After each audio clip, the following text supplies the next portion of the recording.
দীর্ঘ অপেক্ষার শেষ, জল্পনার অবসান। ৩০ বছর পর আবারও বিধানসভা নির্বাচনে নামতে চলেছেন অধীর রঞ্জন চৌধুরী। তার নিজের গড় বহরমপুর থেকেই ভোটের লড়াইতে লড়বেন। অধীরকে যে আসন্ন নির্বাচনে দাঁড়াতে হবে তা কেন্দ্রীয় নেতৃত্বের তরফে বলে দেওয়া হয়েছিল অনেক আগেই।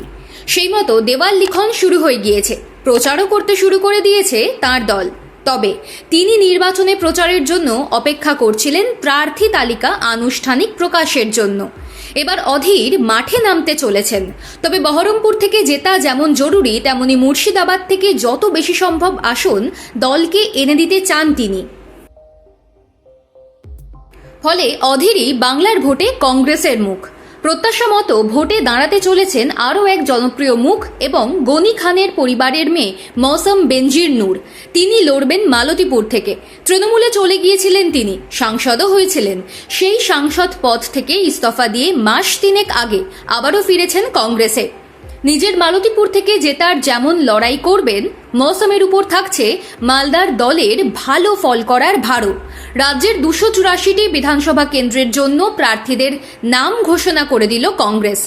বাকি 10টি কেন্দ্রের প্রার্থী তালিকাও কয়েকদিনের মধ্যে দিয়ে দেওয়া হবে বলেই জানিয়েছে কংগ্রেস হাইকমান্ড। কংগ্রেস সূত্রে খবর, তৃণমূলের টিকিট না পাওয়া বেশ কয়েকজন বিধায়ক প্রার্থী হতে চেয়ে আবেদন করেছেন। তাঁদের আবেদন খতিয়ে দেখা হচ্ছে বলেই ওই সূত্রের দাবি।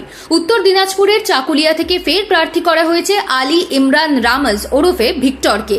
তাঁকে নিয়ে বিতর্ক রয়েছে, তবে দল ভরসা রেখেছে ভিক্টরের উপরেই।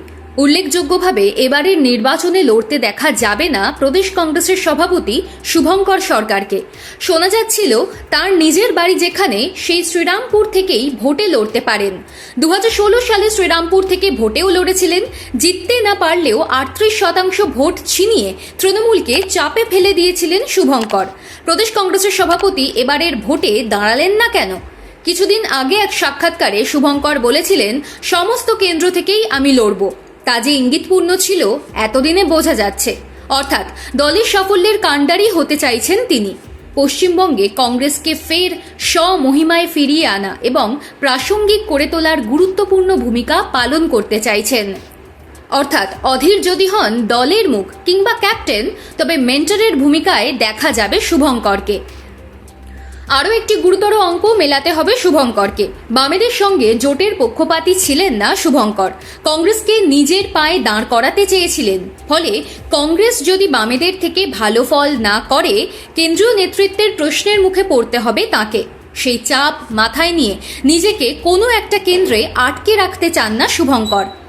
ফলাফল শেষ পর্যন্ত বলবে শুভঙ্করের কংগ্রেস কতটা সফল হলো। তবে নিজেকে ভোটের লড়াই থেকে দূরে সরিয়ে রেখে মাস্টার স্ট্রোক দিয়েছে শুভঙ্কর, সন্দেহ নেই। প্রায় 20 বছর পর রাজ্যে 294 আসনে একক শক্তিতে লড়াইয়ের সিদ্ধান্ত নিয়েছে প্রদেশ কংগ্রেস। দিল্লিতে একযোগে সেই ঘোষণায় খুশি হয়েছিলেন তৃণমূল স্তরের বহু সাধারণ কংগ্রেস কর্মী। প্রদেশের তরফে রাজ্য জুড়ে কর্মীদের দেওয়াল দখল, রাজনৈতিক কর্মসূচি শুরুর নির্দেশও দেওয়া হয়। তাতে উৎসাহ তুঙ্গে কর্মীদের। প্রার্থী করা হয়েছে প্রয়াত কংগ্রেস নেতা সৌমেন মিত্রের পুত্র রোহন মিত্রকেও। তাঁকে বালিগঞ্জ বিধানসভা আসন থেকে প্রার্থী করেছে কংগ্রেস। এছাড়াও কংগ্রেসের প্রথম তালিকায় একাধিক এমন নাম রয়েছে যারা একটি সময় বিধায়ক হিসেবে দায়িত্ব সামলেছেন। রাজ্যের অন্যতম হেভিওয়েট কেন্দ্র এই ভবানীপুর। একদিকে বিজেপির প্রার্থী শুভেন্দু অধিকারী, অন্যদিকে তৃণমূলের প্রার্থী খোদ মুখ্যমন্ত্রী তথা সুপ্রিমো মমতা বন্দ্যোপাধ্যায়। সেখানেই কংগ্রেসের দক্ষিণ কলকাতার জেলা সভাপতি প্রদীপ প্রসাদকে এবার প্রার্থী করল কংগ্রেস।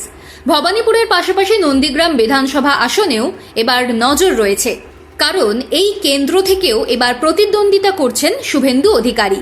এই আসনে কংগ্রেসের প্রার্থী জরিয়াতুল হোসেন, দলের অন্যতম যুব মুখ তিনি। রাসবিহারী কেন্দ্রে ফের প্রার্থী হয়েছেন আশুতোষ চট্টোপাধ্যায়। 2016 সাল থেকে 2021 পর্যন্ত বিধায়ক থাকা বেশ কয়েকজনকে এই নির্বাচনে টিকিট দিয়েছে কংগ্রেস।